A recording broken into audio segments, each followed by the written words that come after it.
তিনটে word. First word I. এই সিনেমাটা আমি দেখেছি।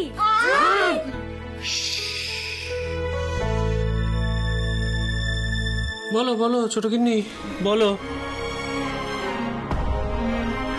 খেলার নিয়ম তো আমি ভাঙতে দেবো না, বলো। বুঝতে পেরেছি বুঝতে পেরেছি।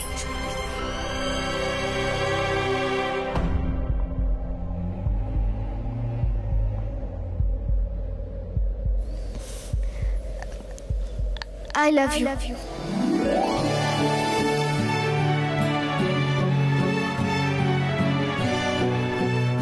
বলেছি বলেছে আমার ভাইকে I love you বলেছে। বলেছে রে। তো মিঠাই ও মিঠাই ও মিঠাই একটু আদা চা করে নিয়ে এসো। হ্যাঁ ছোট গিন্নিকে পাকড়াও করতে হবে তো। যাও যাও আদা চা করে নিয়ে আসছি। যাও যাও যাও যাও যাও যাও।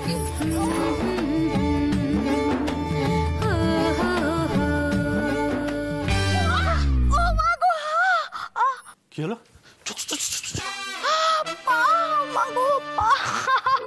এরকম জিত হয়ে পড়ে আছো কেন তুমি? কি হয়েছে? কি হলো? খুব লেগেছে নিশ্চয়। নিপা এদিকে ওকে ধরে তুলতে হবে তো। আমি পারবো না, ধরো না, আমি পারবো না। তুমি তো চা করতে যাচ্ছিলে, পড়ে গেলে কি করে? মিঠাই বেশি লাগেনি তো? কোথাও ফুলে টুলে যায়নি তো? না ঠিক আছে, আসলে স্পিডটা কন্ট্রোল করতে পারিনি। হ্যাঁ স্পিড? ও স্পিড কন্ট্রোল করতে পারোনি? তা তুমি এই ঘর থেকে এত স্পিডে যাচ্ছিলে কেন? ও তো নর্মালি হাঁটতেই জানে না, সারাক্ষণ শুধু ছুটে বেড়াচ্ছে, কোনো ব্যালেন্স নেই, দু পায়ের কোনো কোঅর্ডিনেশন নেই। ওকে বল সবার আগে হাঁটতে চলতে শিখতে ঠিক করে। What a nonsense. একবার সাইকেল নিয়ে এসে সামনে পড়বে, একবার হাঁটতে হাঁটতে সামনে এসে পড়বে, কোনো সেন্স নেই।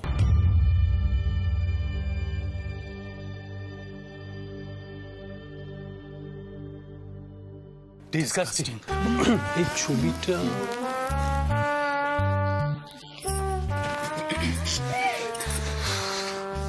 বাবা, দাদাভাই আজকে এতবার রেগে যাচ্ছে না, এবার আমারই রীতিমতো ভয় করছে। এই মিঠাই, তুমি আর পড়ার জায়গা পেলে না? হ্যাঁ, শটাঙ্গি দাদাভাইয়ের সামনেই পড়তে হলো। নিপা কেউ জায়গা দেখে পড়ে নাকি? It's an accident. এই তো নতুন জামাইবাবু একমাত্র বুঝলো, আর তো কেউ বুঝলো না। আরে কথায় কথায় খালি ননসেন্স বললেই হলো নাকি? হ্যাঁ, এই মিঠাই কি ইচ্ছে করে এই ওনার গাড়ির সামনে পড়েছিল বলো তো? ইচ্ছে করে কি কোনো অ্যাক্সিডেন্ট ঘটে তুমি বলো? আশ্চর্য মানে। আচ্ছা আচ্ছা ঠিক আছে ঠিক আছে, তুমি উচ্ছে বাবুর কথা ছাড়ো।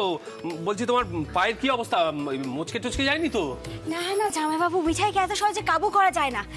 এই মিঠাই কত জায়গায় যায় আসে, মুন্নিকে নিয়ে তো কতবার পড়ে গেছে, কিন্তু এই উচ্ছে বাবুর সাথে দেখা হওয়ার আগে জীবনে কোনোদিন কোনো অ্যাক্সিডেন্ট ঘটেনি। যবে থেকে এই উচ্ছে বাবুর লাল গাড়ির সামনে মিঠাই মুন্নিকে নিয়ে পড়লো, তবে থেকে শুধু পড়েই যাচ্ছে। তাহলে ননসেন্সটা কে হলো? হ্যাঁ হ্যাঁ ননসেন্সটা কে হলো? কে হলো? এই মিঠাই না উচ্ছে বাবু?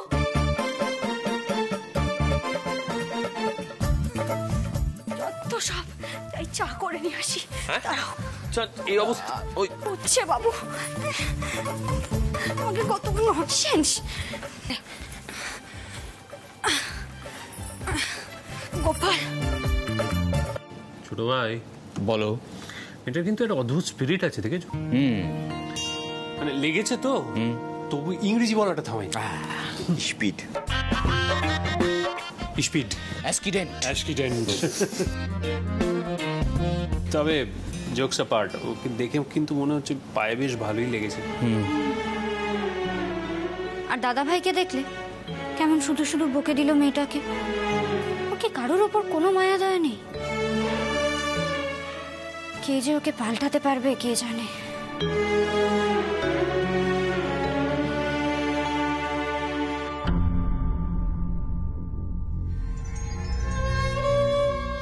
দাদাই, আমি ভালোবাসা, বিয়ে, সম্পর্ক এসব মানি না, বিশ্বাসই করি না এসব। বড় বিবেক দংশনে ভুগছি বড় বৌমা। বারবার মনে হচ্ছে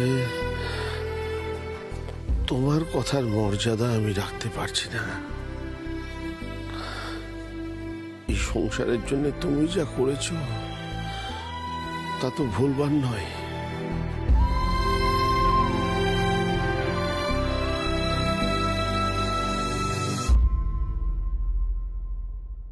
বাবা, আসতে পারি? আরে বৌমা, এসো এসো। অনুমতি চাইছো কেন? বাবার ঘরে ঢুকতে কি মেয়ের অনুমতি লাগে? আপনি আমায় সত্যি সত্যি মেয়েই ভাবেন তো বাবা? সন্দেহ আছে বুঝি? তাহলে মেয়ের কথা আপনি ফেলতে পারবেন না। বাবা, এই বাক্সে আমার কিছু গয়না আছে। আমি বিয়েতে যা পেয়েছিলাম সব আছে। এগুলো আপনি নিন বাবা। এগুলো নিয়ে আপনি কলকাতায় নতুন মিষ্টির দোকান খুলুন। এগুলোতে যা আছে তাতে একটা দোকান ঘর নিশ্চয়ই হয়ে যাবে। না না না না, এ কি বলছো বৌমা? তা কি করে হয়? কিছুতেই হতে পারে না, কিছুতেই না। বাবা, আপনি যদি না নেন তাহলে আমি ভাববো আপনি আমাকে নিজের বলে মনেই করেন না। প্রয়োজনের সময় এগুলো কাজে না লাগলে এগুলো রেখে লাভ কি বলুন তো? বাবা, এগুলো দিয়ে আপনি কলকাতায় ব্যবসা শুরু করুন। এমন ব্যবসা হবে আমি জানি, আমি এগুলো ঠিক ফেরত পেয়ে যাব। বৌমা, এগুলো রাখুন বাবা। তোমার যোগ্য মর্যাদা আমরা কোনোদিনই দিতে পারলাম না বড় বৌমা। সত্যি এত বড় মন তোমার, এরকম মানুষ হয় না। বাবা, বলছিলাম, এ কি ঘর অন্ধকার কেন? আলো জ্বালাওনি? সন্ধে হয়ে গেছে, অন্ধকার করে বসে আছো। তুমি না যে দিকটা দেখবো না। বাবা, ও বাবা, কি হয়েছে? শরীর ঠিক আছে তো তোমার? হয়েছে তো অনেক কিছু, এখন কি কোথা থেকে শুরু করব ভাবছি। সকালে মাও বলছিল অনেক কিছু হয়েছে। ও বাবা, আমাকে বলা যায় না?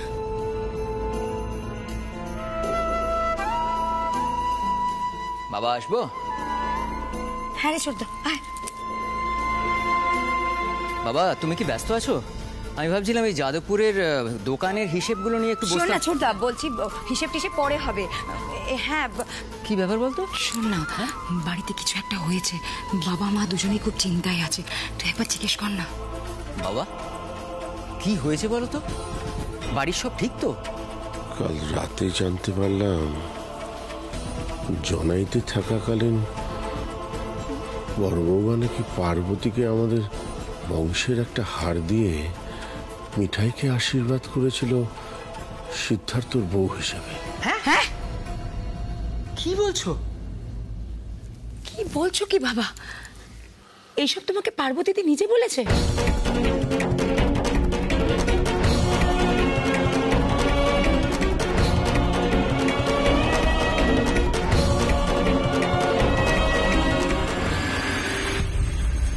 পাটা নিয়ে চলতে পারছি না আমি ঠিক মতো। যাই, আগে দাদুকে চা দিয়ে আসি, তারপর জামাইবাবুদের চা দিয়ে আসবো। দাদুকে চা দিতে আজকে কত দেরি হয়ে গেল। কোথায় চা? এই তো, ওরে বাপ রে বাপ, চায়ের অভাবে গলা একেবারে কাঠ হয়ে যাওয়ার অবস্থা। না জামাইবাবু, এই চা। এটা কি? চিনি নেই। এইটা তো দাদুর চা, চিনি ছাড়া। বেশ হয়েছে, বেশ হয়েছে। হ্যাঁ, সারাক্ষণ রাক্ষসের মতো খাই। রাক্ষস? হ্যাঁ, ঠিকই বলছি, রাক্ষস। এত খাস কেন বলতো? হ্যাঁ, আর চা পাবি না তুই? মিঠাই, নেক্সট রাউন্ডে আমাদের জন্য চা। যেমন বলবেন আপনি, নতুন জামাইবাবু।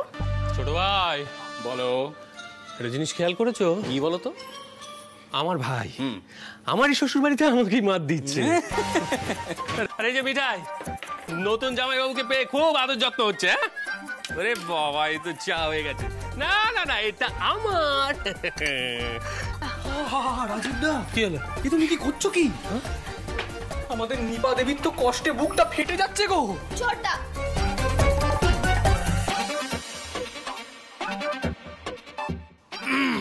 নিপা যাও বাবা, গিয়ে রাতুলের জন্য ফার্স্ট ক্লাস এক কাপ চা করে নিয়ে এসো। শোন ছোটদা, ইয়ার কি না সবসময় একদম ভালো লাগে না, ছোট তো। আচ্ছা ঠিক আছে ঠিক আছে, রাতুল তোর বানানো চা এমনিও খাবে না, তোর মাথা টাথা খারাপ হয়ে যায়নি? নিজে হাতে গিয়ে চাটা অন্তত দে। ইয়েস ছোট গিন্নি, এটা কিন্তু ঠিক কথা বলেছে। তুমি তুমি অভ্যেস করো, অভ্যেস করো, এখন থেকে অভ্যেস করো। আচ্ছা চা কিভাবে দেয় সেটা তুমি জানো তো? আচ্ছা কি এই তুই দাঁড়িয়ে আছিস কেন? বস বস বস বস, চেয়ারে বস, চুপ কর। মিঠাই দাও। এই নিন জামাই বাবু। এইবার ছোট গিন্নি তুমি কি করবে সেটা একটু ভালো করে বুঝে নাও। হ্যাঁ, ওর কাছে যাবে, তারপর লাজুক লাজুক হেসে বলবে, ওগো ওগো শুনছো শুনছো, তোমার জন্য চা নিয়ে এসেছি। এটি পুরো সিনেমার মতো গো জামাই বাবু। ও নিপা দিদি, ও নিপা দিদি শোনো না, এই চাটা নাও আর নতুন জামাই বাবুকে দাও এরকম করে। জিজু, আমার মনে হয় তোমরা উল্টোটা প্র্যাকটিস করাও। মানে নিপা এখানে বসবে আর রাতুল চা নিয়ে এসে ওকে দেবে। শ্রী, নিপাকে এটা আলাদা করে প্র্যাকটিস করতে হবে না, বিয়ের পর এটা এমনিই হবে। নিপা চেয়ারে গ্যাঁট হয়ে বসে থাকবে আর রাতুল চা নিয়ে এসে বলবে, রানীমা চা। ঠিক আছে ঠিক আছে, আরে লেগে টেগে যাবে। আরে কথাটা, আরে কি লাফালাফি করছো তুমি? তখন আরে কথাটা শুনবে তোমার মা। এটাই আজ আর কেউ চা পাচ্ছে না তাহলে। এই চা দেখেছো কাণ্ড, মিঠাই না হুল্লোড় পেলেই সব ভুলে যায়। মিঠাইর এই হচ্ছে একটা দোষ, বুঝলে? মা তো এই জন্যই আমাকে বকে। সব চা ঠান্ডা হয়ে গেল, আবার নতুন করে তৈরি করতে হবে। চা তো বারবার ফোটালে স্বাদ চলে যায়। আজ না সব কেমন যেন গন্ডগোল হয়ে যাচ্ছে। সব ঝামেলা শুরু হয়েছে ওই পড়ে যাওয়ার থেকে। বাবা তুমি কি বলছো বলো? দেখো, মিঠাইয়ের সঙ্গে তো সিদ্ধার্থর বিয়ে সম্ভব না, এটা তুমিও বুঝতে পারছো। দাদার কথাটা ভাবো। আর সিদ্ধার্থ, ও তো একজন সম্পূর্ণ অন্য ধাতুতে করা ছেলে, তার সঙ্গে মিঠাই কি করে সম্ভব?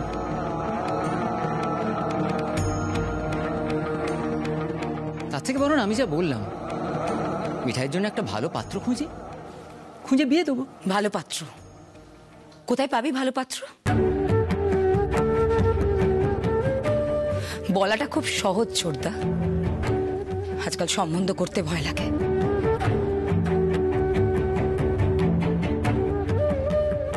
পরিবার কিরকম হবে, ছেলে কিরকম হবে, আর ধরে নিলাম বিয়ে হয়ে গেল, তারপর যদি কোনো গন্ডগোল হয় কে সামলাবে? সব দায়িত্ব বাবাকেই নিতে হবে। না না, ও বাবা, তুমি এসব সম্বন্ধ দায়িত্ব নিতে যেও না, আমি তোমায় বারণ করছি। তাহলে কি করতে বলছিস তোরা আমায়? আমি যে মিঠাইটাকে বড্ড স্নেহ করে ফেলেছি রে, বড্ড স্নেহ করে ফেলেছি। বারবার রাধা মাধবকে বলছি, মেয়েটাকে যেভাবেই হোক যেন এই বাড়িতে সারা জীবন আটকে রাখতে পারি। মেয়েটা তো একটা খাঁটি সোনা, ও ঠিক নিজের মতো করে সংসারটাকে বেঁধে রাখতে পারবে। দেখছিস না কেমন সবার সঙ্গে মিলেমিশে গেছে।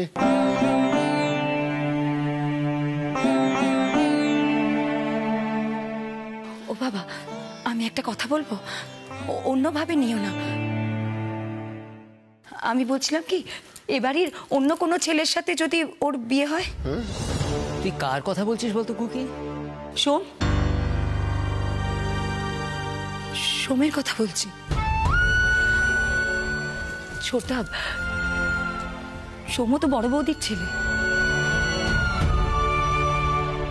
মানছি বড়দা এটা মানে না, কিন্তু তাতে কি হয়েছে? বড় বৌদি নিজে হাতে করে সোমকে এই বাড়িতে নিয়ে এসেছিল অ্যাডপ্ট করে। তুই মনে করে দেখ, বড় বৌদি কিন্তু সোমকে যথেষ্ট ভালোবাসতো। আর সৌমও কিন্তু সবাইকে ভালোবাসে, যথেষ্ট কর্তব্যপরায়ণ একটা ছেলে। হ্যাঁ রে, দেখবি ওর মিঠাইয়ের সাথে বিয়ে হলে না খুব ভালো হবে। হে ছোটদা, তুই কি বলিস বল না বাবা। তুই ঠিক বলেছিস রে, সৌমেরও তো এখন বিয়েরই বয়স হলো। ঠিক বাবা, তুমি বলো তো আমি সোমকে ডেকে পাঠাই, তুমি বরং কথাটা পারো, বুঝলে? দেখো তুমি একদম ঠিক বলেছ, মিঠাই একেবারে খাঁটি মেয়ে, সোনার মেয়ে। মিঠাইয়ের সঙ্গে সোমের বিয়ে হলে ভালোই হবে। দাদা যেভাবে উঠতে বসতে সোমকে ছোট করে, তাতে ছেলেটা দিন দিন বড্ড মুষড়ে পড়ছে রে। ওর পাশে মিঠাইয়ের মতন একটা মেয়ের সত্যি দরকার, তাতে ছেলেটা পড়তে যায়। তুই না দারুণ আইডিয়াটি দিয়েছিস জানিস। কিন্তু সোম কি রাজি হবে? রাজি করাতে হবে বাবা। আর এই বিয়েতে শুধু মিঠাইয়ের মঙ্গল নয়, সোমেরও কল্যাণ। আমি বরং ডেকে আনি।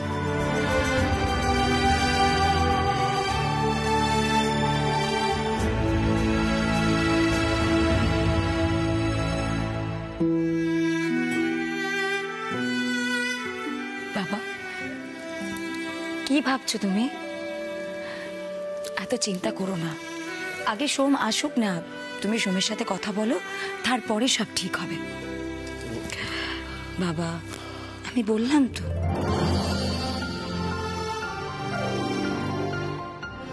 চা খাবে তো?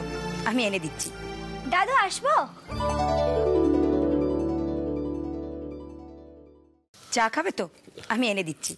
দাদু আসবো? আয়, চা নিয়ে এসেছি। এই মাত্র চায়ের কথাই হচ্ছিল, যা। আসলে এত দেরি হয়ে গেল না, যে সবাই চা চা করছে, সকলকে চা দিতে দিতে সময়টা চলে গেল গো। ওগুলো কিন্তু তুই খোঁড়াচ্ছিস কেন? এই জন্যই তো দেরিটা হয়ে গেল দাদু, সব ওই উচ্ছে বাবুর জন্য হয়েছে। বাবা, উচ্ছে বাবু আবার কি করলো?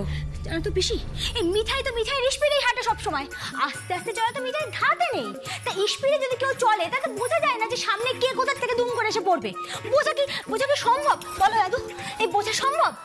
না না না, হ্যাঁ, এই মিঠাইও বুঝতে পারেনি, কিন্তু এই উচ্ছে বাবু থামলোই না। আমি বলছি ঘটনাটা কি হয়েছে শোনো। এই মিঠাই হচ্ছে এরকম একটা স্পিডে হাঁটছিল না, এইরকম স্পিডে হাঁটে মিঠাই, হ্যাঁ এভাবে হাঁটছিল, আর উনিও এরকম স্পিডে আসছিল। এবার ধাক্কা লাগতে যাবে না, ধাক্কা লাগেনি। মিঠাই বুঝতে পারলো একটা অ্যাক্সিডেন্ট ঘটে যাবে, তখন মিঠাই পিছতে গেল, আর পিছতে গিয়ে দুম করে পড়ে গেল। কিন্তু উচ্ছে বাবু কি বললো জানো? কি? ননসেন্স। কি? না, আমাকে ননসেন্স বলেছে জানো দাদু। তারপরে আমাকে স্টুপিডও বলেছে। বাবু বলেছে আমি নাকি হাঁটতে পারি না, হাঁটতে শিখিনি।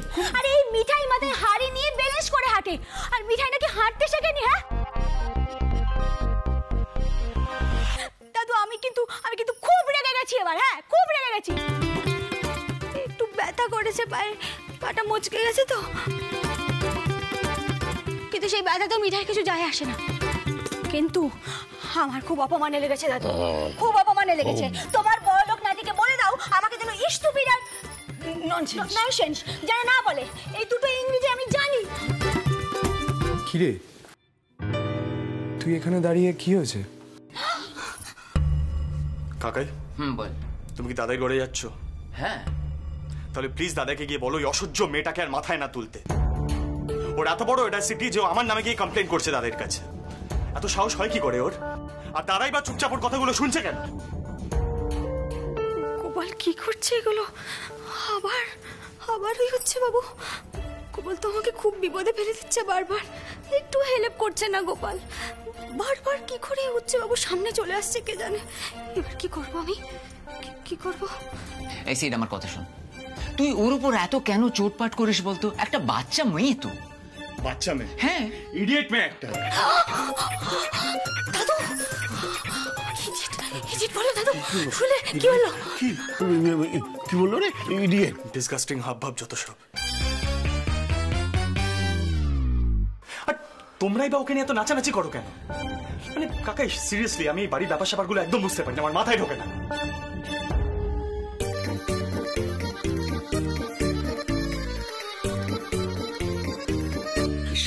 প্লিজ সব ব্যাপারে এত রেগে যাস না। সিরিয়াসলি সর্বনাশ, কি করছিস কি মিঠাই?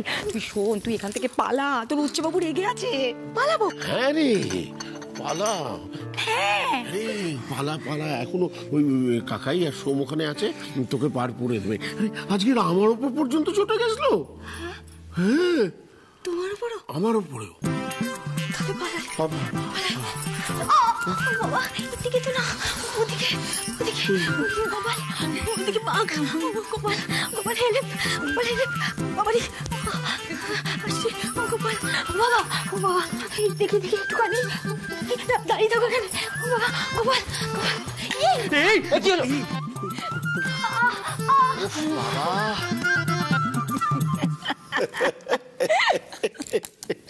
একে ছেড়ে থাকা যায় বল? তুই এত রেগে থাকিস না সারাক্ষণ যে আমরাও তোকে ভয় পাই। তো সেটা আমার ফল্ট। কাকা এই মেয়েটাই বাড়িতে আসার পর থেকে না বাড়ির হইহুল্লোর যেন আরো বেড়ে যাচ্ছে। That's disgusting. শোন, তুই ঠান্ডা মাথায় যে কাজে যাচ্ছিস সে কাজে যা তো, আমি দাদাকে সব বলছি। এই শোন, আয় আয় আয়।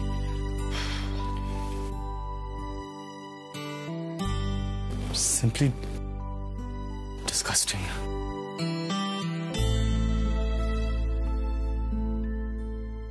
গোপাল এটা তুমি কি করলে গোপাল? পিছনে বাঘ, আমার পায়ে ব্যথাটা আরো বাড়িয়ে দিলে।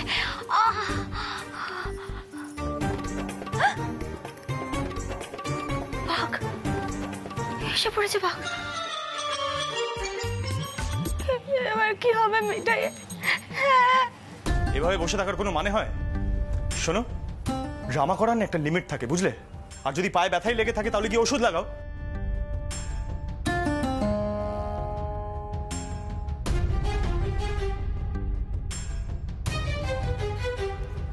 অসহ্য একটা।